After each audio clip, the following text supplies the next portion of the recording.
우리가 인생을 살다 보면 근심과 걱정과 고통이 우리 삶에 스며들어오는 것을 알게 됩니다.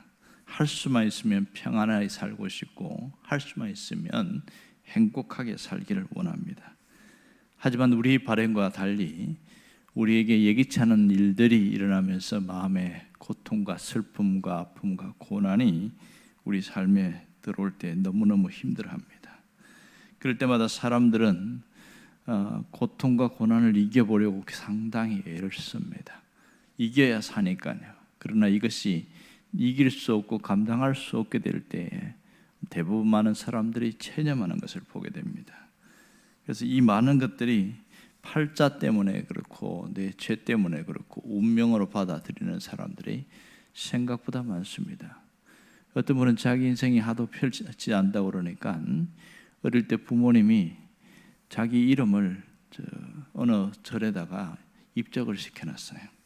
그래서 어릴 때부터 그렇게 불교에 불심으로 그렇게 이겨보려고 하는 사람도 있었습니다. 오늘 본문에도 자기 운명을 바꿀 수 없는 한 사람이 나옵니다. 그는 상황적 한계, 신체적 한계, 현실의 한계의 벽에 부딪혀 있는 사람입니다. 그가 바로 야베스입니다. 9절에 보면 그런데 야베스에 대해서 특이하게 단어가 나와요. 야베스는 다른 형제보다 존귀한 자라 이렇게 말합니다. 오늘 이 존귀한 자라는 단어는 굉장히 독특합니다. 도대체 야베스가 무엇을 했기에 존귀한 자가 되었을까? 그가 어떤 특별한 일을 했길래 모든 다른 형제보다 존귀한 자라고 말하고 있는가? 이것이 우리가 관심을 갖게 되어집니다. 그는 어떤 인생을 살았는가 하는 것은 성경은 이야기하지 않습니다. 단순히 그가 한 것은 아주 지극히 짧은 부분밖에 없습니다. 사실 이 야베스의 형편은 집안 형편 자체가 존귀한 자가 될 만한 그런 자가 아니었습니다. 9절에 보면 하반절에 그 의미가 이름하여 야베스라 하였으니 그 야베스라고 했는데 그게 뭐냐? 수고로이 나왔다 이렇게 말합니다. 그러니까 이 야베스라는 이름 자체는 그렇게 좋은 이름이 못 됩니다. 고통, 아픔, 슬픔 그런 뜻이죠. 그러니까 고통의 아들 이런 뜻이 되겠죠. 그러니까 이 어머니는 이 아픔을 기억하면서 자식을 낳았다는 것입니다. 그러니 존경받을 만한, 존경할 만한 그런 인물이 못 됨을 알 수 있습니다. 여러분, 존귀한 자라 이렇게 인정받을 때에는 뭔가 특별한 일을 한 사람을 이야기합니다. 돈 많은 사람을 우리는 부자라고 이야기하지 존귀한 자라고 말하지 않습니다. 돈이 많다고 존귀한 자가 되는 건 아니기를 알기 때문에 그렇습니다. 권력을 가진 자는 힘이 있는 자라고 말하지 그 사람을 존귀하다고 말하지 않습니다. 권력을 가진 사람 중에도 가끔 존귀한 일을 하는 사람이 있긴 합니다만은 거의 희박합니다. 그러면 야베스가 존귀하다 이렇게 말했을 때는 그의 인품과 그가 한 모든 일 가운데 뭔가 존중받을 만한 일을 했다는 뜻이 되겠죠. 그런데 성경을 아무리 봐도 그가 특별한 존중받을 만한 그런 일을 한 것이 도무지 보이지가 않습니다. 무엇 때문에 야베스를 존귀한 자라고 했을까? 그 의미를 찾으려면 우리가 바로 여기서 10절 말씀에서 우리가 찾아낼 수가 있습니다. 10절 말씀을 한마디로 딱 요약하면 야베스는 자기 한계를 뛰어넘은 사람 이렇게 말할 수 있습니다. 야베스는 이 지역의 한계, 신체의 한계, 상황의 한계, 환경의 한계를 뛰어넘었습니다. 만일 야베스가 체념하고 살았더라면 그는 가난을 벗어날 수 없을 겁니다. 죽을 때까지 가난하게 살다가 평생 불행과 고통 속에서 살아왔을 것이고 남들처럼 신세한탄하면서 그렇게 살았을 가능성이 많습니다. 하지만 야베스는 자기의 한계를 뛰어넘었습니다. 무엇으로 한계를 뛰어넘었을까요? 10절 전반절을 보면 이렇게 나옵니다. 야베스가 이스라엘 하나님께 아뢰어 이르되 이렇게 말합니다. 이 말씀에 보면 야베스는 자신이 할 수 있는 일에 최선을 다했다 이렇게 할 수 있습니다. 그는 자신이 갖고 있는 이 장애나 제한적인 것 이런 어려움들이 있었는데 거기서 할 수 있는 최선의 일이 뭐였냐면 하나님께 아뢰는 것이었습니다. 이것이 굉장히 중요하기에 야베스의 업적보다 더 이것을 앞세운 것이죠. 그는 매일매일 하나님께 아뢰었습니다. 하나님께 기도하는 것, 여러분 이것이 쉬운 일입니까? 어려운 일입니까? 한두 번 기도하는 것은 할 수 있습니다. 하지만 매일매일 기도한다는 것은 굉장히 어려운 일입니다. 더 힘든 것은 아무리 하나님께 아뢰어도 현실이 바뀌지 않을 때, 환경에 변화가 없을 때 사람이 힘이 쭉 빠집니다.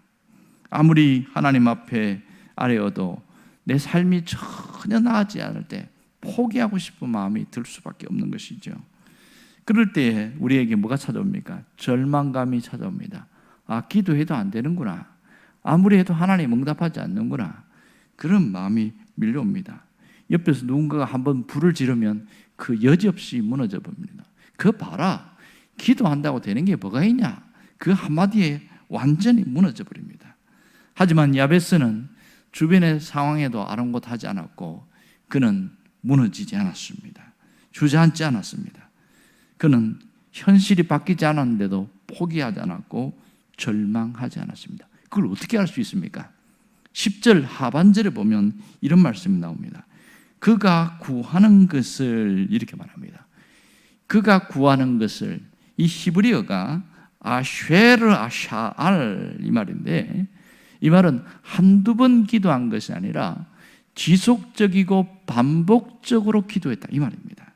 그러니까 야베스가 간절히 기도했고 매일매일 기도했고 응답이 오지 않아도 기도했음을 할 수 있습니다.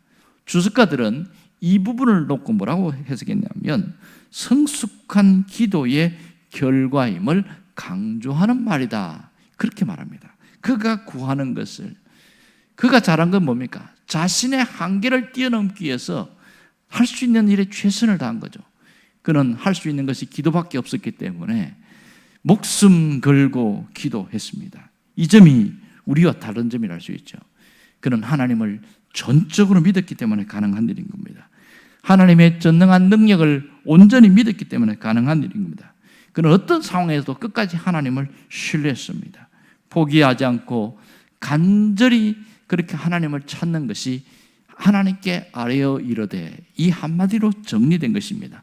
단순한 기도가 아니라는 것을 알아야 합니다. 여러분, 하나님은 우리에게 무엇을 원하실까요?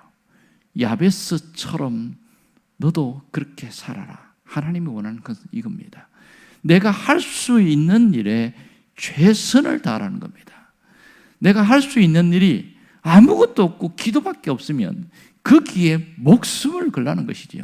그러나 내가 뭔가 할 수 있는 일이 있다면 그 일에 최선을 다하라. 그렇게 말하고 있습니다. 야베스가 무슨 기도를 했습니까? 10절에 보면 대략 4가지로 정리될 수 있습니다. 보면 첫 번째 보면 내게 복을 주시리거든 이렇게 말했습니다. 이 말은 그가 복을 사모하는 그런 기도를 했다는 것이죠. 복에 복을 더해달라는 것인데요, 이걸 풀이하면 이런 겁니다. 작은 복에서 큰 복을 달라는 기도였고, 육신의 복에서 신령한 복으로 구하는 기도였고, 그리고 이 복이 나에 대해 끝나는 것이 아니라 계속적으로 이어지고 계승되는, 후손에게 이어지는 복이 되게 해달라. 그것이 이 복에 대한 기도였습니다. 주께서 내게 복을 주시리거든. 그것이 복을 사모하는 자의 기도임을 알 수 있는 것이죠. 두 번째 야베스의 기도는 자신이 쓰임받게 해달라는 기도를 했습니다. 쓰임받게 해주세요. 그것이 어떻게 나옵니까? 나의 지역을 넓히시고, 이 나의 지역을 넓히시고, 표면적으로는 영역 확장을 위한 기도, 뭔가 형편이 나아지고, 우리 식으로 말하면 아파트 평수가 넓어지고 환경이 좀 좋아지고 그렇게만 보입니다. 하지만 야베스의 그 안에 있는 숨은 속뜻은 그것보다 훨씬 크다는 걸 알 수 있습니다. 영역 확장을 넘어선 사명을 위한 기도라는 것을 알 수 있습니다. 나의 지역을 넓히시고 자신의 현실과 환경의 한계 때문에 아무것도 할 수 없다는 거예요. 그래서 하나님, 내 이 막혀있는 거 이거 하나님 뚫어주세요. 이거 해결해 주세요. 왜요? 그 야베스가 이렇게 한 이유는 하나님을 위해 살고 싶은 거예요. 하나님의 영광을 드러내고 싶은 거예요. 내가 하나님을 위해서 뭔가 하고 싶은데 눈앞에 있는 현실과 장애와 환경의 어려움 때문에 아무것도 못합니다. 하나님, 나의 지역을 넓혀주세요. 이렇게 목숨 걸고 기도한 겁니다. 그는 자신의 삶이 하나님을 위하여 사용되기를 원했습니다. 삶 전부가 하나님을 위하여 쓰임받기를 원한 것이지요. 온전히 하나님께 영광을 돌리는 그런 삶을 살게 해달라는 그것이 이 속에 들어있습니다. 야베스의 기도는 하나님을 위한 기도였습니다. 하나님께 쓰임받기를 원하는 기도였고 사명을 위한 기도임을 알 수 있습니다. 이것이 이 속에 깊이 잠겨 있습니다. 세 번째 기도는 하나님을 의지하는 기도입니다. 철저하게 하나님을 의지하는 기도입니다. 그것이 주의 손으로 나를 도우사, 이렇게 나옵니다. 주의 손으로 나를 도우사. 하나님께 단순히 그냥 도와달라는 그 정도가 아니고 하나님의 손이 아니면 아무것도 할 수 없습니다. 시편을 보면 이 하인이 상전의 손을 바라봄 같이 그런 표현이 나옵니다. 그것은 뭐냐면 이 주인이 어떻게 지시할까를 가만히 주시하고 있는 종의 모습을 이야기합니다. 야베스가 그런 것 같아요. 주의 손으로 나를 도우사. 단순히 그냥 도와달라는 것을 뛰어넘어서 온전히 그의 시선과 초점이 하나님께 향해 있었음을 잊지 말아야 됩니다. 여기서 말하는 주의 손은 능력의 손이요 권능의 손입니다. 이 시편 89편 13절에 보면 주의 팔에 능력이 있어하며 주의 손은 강하고 주의 오른손은 높으시니다, 이런 말씀이 있습니다. 정말 이 야베스는 주의 손, 하나님의 도움이 절대적임을 알고 그렇게 기도했습니다. 초대 교회사를 배우면서 그 순교사에 대한 이야기를 두꺼운 책임 한 560페이지 되는 책인데 그 속에 이런 얘기가 나옵니다. 로마 기독교 박해 시절에 교회 지도자 중에 한 분이 있는데 노라 펠릭스라는 사람입니다. 이 사람을 지도자를 잡아서 이제 죽이려고 하는 거죠. 그래서 군인을 보내서 샅샅이 수색을 합니다. 집에 있을 수가 없어서 이 어떤 그 산에서 동굴 속에 숨어들었는데 이미 그도 사방에 포위를 해가지고 들어가는 거죠. 그때 노라 펠릭스가 하나님, 내 생명을 받아 주옵소서, 그러면서 마지막에 하나님 앞에 굴 속에서 자신이 기도를 합니다. 하나님, 내 모든 것을 하나님의 손에 의탁합니다. 바로 이 야베스처럼 주의 손으로 나를 도와주옵소서, 그런 기도를 한 것이죠. 그러고 나서 자신은 잡혀갈 것을 알고 이제 마지막 자신의 생명을 하나님 앞에 의탁하는 기도를 했습니다. 그런데 체포하기를 기다리고 있는데 그 굴 속으로 아무도 안 들어오는 거예요. 이상한 거죠. 누가 봐도 들어오면 바로 꼼짝없이 잡혀 나가는데 군인들이 왔다 갔다 하던 그런 어떤 움직임이나 느낌은 있는데 아무도 안 들어오고, 그러더니 한참 시간이 지나더니 조용해지는 겁니다. 다 철수해버린 거예요. 여기 없다, 야 내려가자, 이렇게 하고 철수했어요. 어떻게 해서 이런 일이 생겼는가. 그래서 살금살금 나가서 보니까 나가려고 하는데 입구에 거미줄이 쫙 쳐져 있는 거예요. 이 거미줄을 보고 이 군인들이 수색을 하다가 여기는 사람이 없구만 이러면서 아예 지나가 버린 거예요. 거미줄이 쳐졌으니까 누가 들어갈 리가 있겠냐는 거죠. 그렇게 해서 살아남은 그런 흔적들이 있습니다. 그가 이런 나중에 살아남아서 이렇게 얘기 써놨습니다. 하나님이 함께 하지 않으면 돌의 벽도 쇠의 문도 거미줄처럼 연약하다. 그러나 하나님이 함께 하시면 거미줄은 철문보다 강하다. 이런 얘기를 써놨습니다. 정말 소중한 이 의롭과 같은 말씀인 것 같아요. 도와줄 사람이나 방백을 의지 말고 오직 하나님을 의지하라는 이 다윗의 기도와 그의 시에서 우리는 주의 손에 도우심이 얼마나 대단하고 위대한지를 우리가 발견할 수 있는 것이죠. 여러분, 이 야베스의 기도 속에서 하나님의 손길을 바라는, 철저하게 하나님의 손길을 바라는 그 기도를 우리가 깊이 생각해야 됩니다.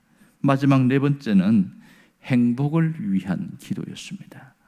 이거기에 보면 나로 환난을 벗어나 근심이 없게 하옵소서 이렇게 말합니다. 자, 여기에서 환난과 근심은 우리를 불행하게 만드는 일들입니다. 그런데 환난과 근심이 떠나가게 해달라. 이것은 내 삶의 모든 것이 회복되게 해주세요. 그런 기도인 것이죠. 그리고 온전히 하나님 안에서 행복을 누릴 수 있게 해주세요. 그런 기도가 되겠습니다. 이 모세가 신명기에서 이스라엘 백성들에게 설교하면서 이런 얘기를 한 적이 있습니다. 신명기 32장에 보면 이스라엘이여 너는 행복한 사람이로다.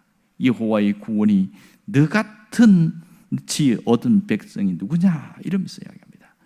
이 모세의 그 설교 속에 이 행복한 사람이로다, 그 말은 환난과 근심이 떠나 있는 상태를 말합니다. 그만큼 하나님이 우리를 행복한 자로 세우셨는데 우리 삶에 환난과 근심이 찾아와서 그 행복을 빼앗아 버립니다. 그래서 오늘 이 야베스의 기도는 내가 잃어버린 것을 다시 회복하게 해주세요. 행복한 삶을 살아가게 해주세요. 그러한 기도였습니다. 오늘 이 야베스의 기도는 존귀한 자로 결국은 그의 삶이 마무리가 되어집니다. 그의 기도의 결과로 하나님이 허락하셨더라. 이 모든 것에서 우리는 그가 존귀한 삶을 살았다는 것을 알 수가 있습니다.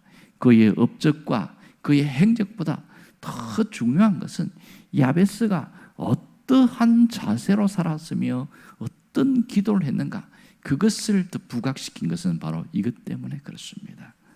오늘 루트는 이런 얘기를 했습니다. 제단사가 옷을 만들고 구두 수선공이 구두를 고침이 주 업무라면 그리스도인의 주 업무는 기도하는 것이다. 그래서 그는 바쁠 때 더 기도하려고 몸부림을 쳤습니다. 야베스는 마침내 존귀한 자로 세워졌음을 우리는 잊지 말아야 됩니다. 하나님은 우리도 야베스처럼 이런 존귀한 자가 되기를 원합니다. 그렇다면 야베스처럼 한번 살아보자는 것이죠. 그럴 때에 하나님은 우리도 야베스와 같은 삶을 살게 할 것이라는 분명하다는 겁니다. 여러분이 오늘 이 야베스의 기도가 나의 기도가 되고 야베스의 결심과 각오가 나의 결단이 되기를 간절히 바랍니다. 기도하겠습니다.